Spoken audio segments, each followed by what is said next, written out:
Confidence isn't a personality trait, it is a pattern. It's the pattern of how the brain responds to challenge, how emotions are managed under pressure, and how identity is shaped through experience. Most people think confidence is about being loud or fearless or naturally outgoing, but real confidence is quiet, it's calm. It's the ability to walk into uncertainty and still trust your ability to adapt. Confidence is not about pretending to be someone else, it's about remembering who you already are, capable, resilient, and worthy of taking up space. This video is about rewiring the mind for confidence, not through fake positivity, but through science, awareness, and action. Because confidence isn't something that magically appears one day. It's something that's built brick by brick through small, intentional choices. It's something anyone can build, but most people never do because they're trapped by one invisible force: self-doubt. It's the voice that kills dreams before they even begin. It's fear whispering, "You can't. You're not ready. You're not precious." Self-doubt is powerful and quietly creeps in, convincing you that you're not ready, you're not capable, or you're not enough. It keeps potential locked away behind hesitation. Let's break that cycle by learning how to build real, grounded confidence and finally silence the voice of self-doubt. Because confidence isn't a personality trait, it is a practice, and anyone can learn it. Let's start with the science behind self-doubt. Self-doubt isn't weakness, it's biology. The brain's primary job is survival, not success. When something feels uncertain, the amygdala, the brain's fear center, activates. It floods the body with signals to retreat, to stay safe, and to avoid risk. That's why self-doubt feels so convincing. It's not a lack of ability, it's a protective reflex. The brain is trying to keep you from emotional pain, embarrassment, or rejection. But here's the key. The brain learns through repetition. Every time you face fear and survive, the brain rewires itself to see that situation as safe. Confidence is literally built through exposure. Think of it like strength training. The first time you lifted a weight, it felt heavy, but with repetition, your muscles learn to adapt. The same thing happens with confidence. The more you face discomfort, the stronger your self-belief becomes. Confidence isn't about eliminating fear. It's about teaching the brain that fear doesn't mean danger. Self-doubt doesn't come from weakness. It comes from protection. The mind is wired to keep people safe, to avoid embarrassment, rejection, and failure. So when something feels uncertain, the brain sends warnings. Don't try that. You might fail. You might look like an idiot. But those warnings aren't truth. They're fear disguised as logic. Self-doubt often grows from three main sources. The first one is comparison, measuring yourself against someone else's progress. The second is perfection, believing that anything that isn't flawless isn't good enough. The third is past experiences, mistakes or criticism that left emotional scars. When people internalize these experiences, they start to believe that confidence is meant for other people, the ones who seem naturally bold or fearless. But that's not true. Confidence is built by facing fear, not by avoiding it. The key to overcoming self-doubt isn't to eliminate fear. It's to stop letting fear make the decisions. Most people think confidence comes after success, that once they achieve something, they'll finally feel ready. But it's the opposite. Confidence is what creates success. It's built through action, not waiting. Confidence is a skill, and like any skill, it can be trained. It's built through repetition, through showing up, through proving to yourself that you can handle discomfort. Every time you take action in the face of fear, you're teaching your brain, I can trust myself. And that's the foundation of confidence. Self-trust. Confidence doesn't mean you'll never have doubt again. It means you've learned to act even when doubt is present. It's the quiet belief that no matter what happens, you'll figure it out. Confidence and self-doubt feed into each other like a loop. Actions build evidence. Evidence builds belief. Belief builds confidence. But when people hesitate, they create the opposite loop. Inaction builds uncertainty. Uncertainty builds fear. Fear builds self-doubt. The only way to break the cycle is to act, even when it's really uncomfortable. Confidence doesn't come from thinking about doing something. It comes from doing it. Every time you take action, you collect proof that you are capable. And that proof becomes the foundation of your belief. Confidence isn't built in giant leaps. It's built in small, consistent steps, like habits. Every time you follow through on a promise with yourself, you strengthen self-trust. Every time you take a risk and survive it, you prove that fear doesn't control you.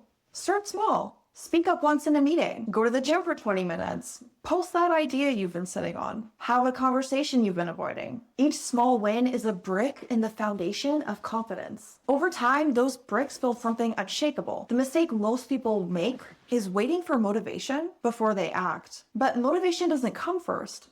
Action does. Once you start, you build momentum. And confidence is built through evidence, not emotion. The brain loves progress. Every small win releases dopamine, the chemical of motivation and reward. Aim for micro wins daily and stack them. Finish one small task you've been avoiding. Keep a promise to yourself. Each micro win tells the brain, I can trust myself. And over time, that trust becomes unshakable confidence. And remember, confidence doesn't come from massive achievements. It comes from consistent follow-through. Every time you do what you said you would, you strengthen the bridge between intention and action. That bridge is called self-trust. And like we said, self-trust is the foundation of confidence. One of the best practices I've ever used on my self-development journey, and one I have literally all of my clients do, is called visualization or mental rehearsal. Athletes, performers, and leaders use it to train the brain for success. There are actually statistics that show that individuals who engage in these practices, specifically athletes, perform better than their counterparts. I see mental rehearsal as going through the motions in your mind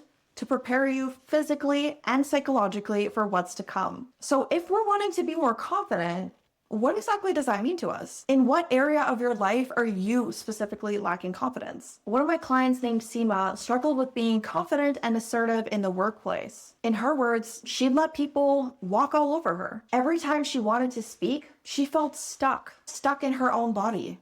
Frozen in time, quietly feeling her teeth sticking into her tongue every time she wanted to speak. For Seema's mental rehearsal, I had her recreate her workplace in her mind, and we practiced what it would be like for her to speak up to her boss several times. We started right from the beginning of her day. We visualized her walking into her office, getting to her desk, taking her coat off, and in walks in her boss. Her normal reaction would be to get tense, but in her mental rehearsal, she's going to take a deep breath instead and quickly say to herself that she can do this. Her boss walks in and immediately starts asking if she can take on another task for the day. She feels herself freezing, but there's a split-second moment where she finally has awareness of the situation and she feels called to say something to her boss. So she does. She tells her boss that her workload is full for the day. She's uncomfortable, she's shaking, she has a pit in her stomach. But she did it. Now we take a breath and go through it again until her automatic response in her mental rehearsal is having the courage to speak. Through mental rehearsal, we're teaching her brain and her body that it is safe for her to speak and she can strengthen her voice while learning to embody confidence. The brain can distinguish between real and vividly imagined experiences. Visualization builds neural pathways that make confidence feel familiar long before it happens. When the mind has already seen success, the body follows naturally. I've had so many clients make amazing changes in their lives by using visualization. I've gotten nearly every job I've ever applied for using this exact practice. I'd imagine the phone call I'd get for the pre-screen interview after I had applied. I'd imagine actually heading to the interview, driving there, finding parking, sitting down, waiting for my name to be called, then walking in and greeting everyone on the panel. Imagined a random moment in my day, getting the phone call that, congratulations, you're the applicant that was selected for the position. And I would imagine how I would feel in the moment receiving that phone call, preparing myself for the future I know I wanted. And it literally worked almost every single time. So I'll circle back to the previous questions. In what area are you lacking confidence? How would the confident version of you behave every day? What would your confident life look like? What would your confident self be accomplishing daily? Write these questions down or just pause the video for a second. Take a few moments to let these questions settle in and see what comes to your mind naturally. Incorporate this powerful practice into your life a few times a week, and you'll see quickly how familiar confidence and success will start to feel to you. I still do this a few mornings a week. I visualize my dream life, what a perfect day in that life would look like. I get so real and so into it. I even imagine like the daily stressors of the career I dream of having. And I'm working towards this life. every single day, one day at a time. And if there's any part of you that would like to join me on this pursuit, would you consider subscribing to my channel and liking this video? I promise to create more content like this to help you get to your W's. You can also hire me for one-on-one coaching. The links are all in the description. Confidence isn't about knowing everything, it's believing that you can figure it out.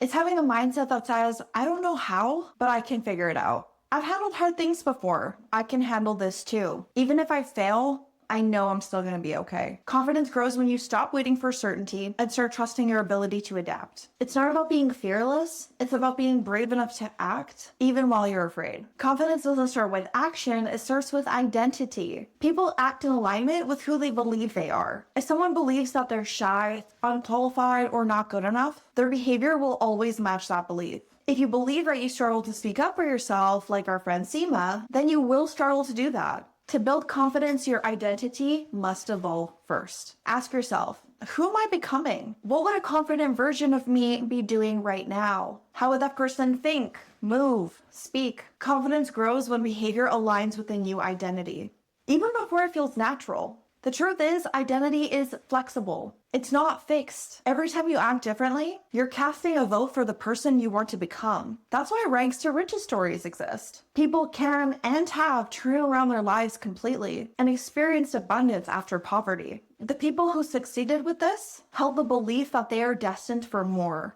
Confidence starts when you stop waiting to feel like that person and start acting like them. I wrote an article about shifting your mindset. It'll be pinned in the comments for you. People who embody confidence aren't fearless. They're emotionally regulated. They still feel anxiety, pressure, or doubt, but they know how to manage it. Try this 3-step process when you feel self-doubt settling in. Pause. Notice the emotion without judgment. Breathe. Slow, deep breathing signals safety to the nervous system. Reframe. Replace "I'm nervous" with "I'm excited." The body feels both emotions the same way. The difference is interpretation. Confidence is emotional control in motion. When emotions are managed, clarity returns. And when clarity returns, actions become easier. The most confident people aren't those that never feel fear. They're the ones who learn to stay calm in the middle of it. Your emotions are also a direct product of your environment and your internal state. For me, self-doubt and pressure always creep in at 2 very specific times. The first one is right in the morning. I often have to talk myself into just getting to my desk because I feel the pressure to get my to-do list done as soon as my eyes open. I reframe this pressure by telling myself only a few tasks I have to do are actually time sensitive.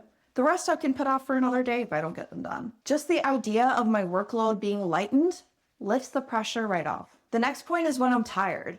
I simply can't think straight, and I always get hit with intense self-doubt at these times. Fatigue always tends to pump out thoughts like, why am I even doing this? I haven't had any success yet. Obviously, it means I won't have any at any point in the future, and so forth. I don't even bother trying to reframe those thoughts because it's like trying to negotiate with someone that's already made their mind up. When I'm fatigued specifically, I just don't engage with these thoughts when they come up. I go straight into doing a self-care practice. The point behind these examples are to share with you how you can manage your emotions and thoughts as you're working towards your journey of becoming a more confident and disciplined person. Because it is a journey, and this one in particular is almost all mental. The entire experience of confidence is how you think and feel. It's your perception of yourself in your reality. Never forget that your day-to-day thoughts, actions, and behaviors are what dictate your level of confidence. Everything from recurring feelings like, I feel like crap, I feel tired, to, oh my gosh, my workload is super intense, I want to crawl into bed and avoid everything. Those are the thoughts and feelings that are directly influencing your confidence. Confidence isn't just mental, it's physical.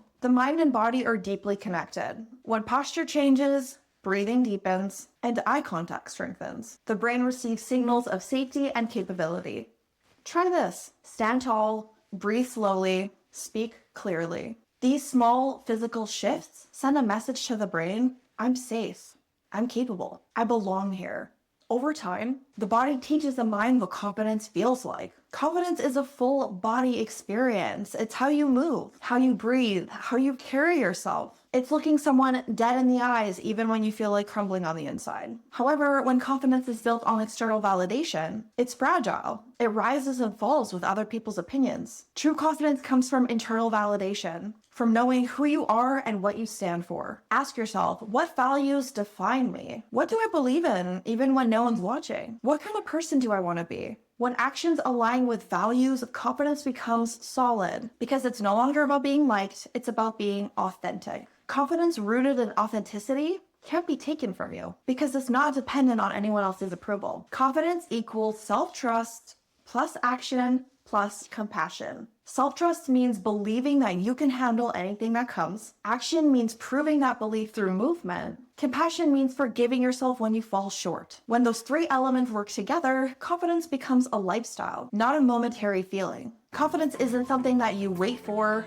you create it. Confidence isn't built overnight, it's built through repetition, patience, and self-compassion. There will always be days when doubt returns. That's normal. Confidence isn't the absence of doubt, it's the ability to move forward with it. The goal isn't to never feel fear again. The goal is to stop letting fear decide what's possible. Confidence is a lifelong practice, a relationship with yourself that deepens over time. Self-doubt will always whisper, but it doesn't have to leave. So start now. Take one action today that your future self will thank you for. Because confidence doesn't come from waiting to feel ready. It comes from deciding to begin. You already have everything needed to build it. The only thing left is to trust it. It's not about becoming fearless, it's about becoming free. Free to try, free to fail, free to grow, and most importantly, free to believe that you are capable right now as you are.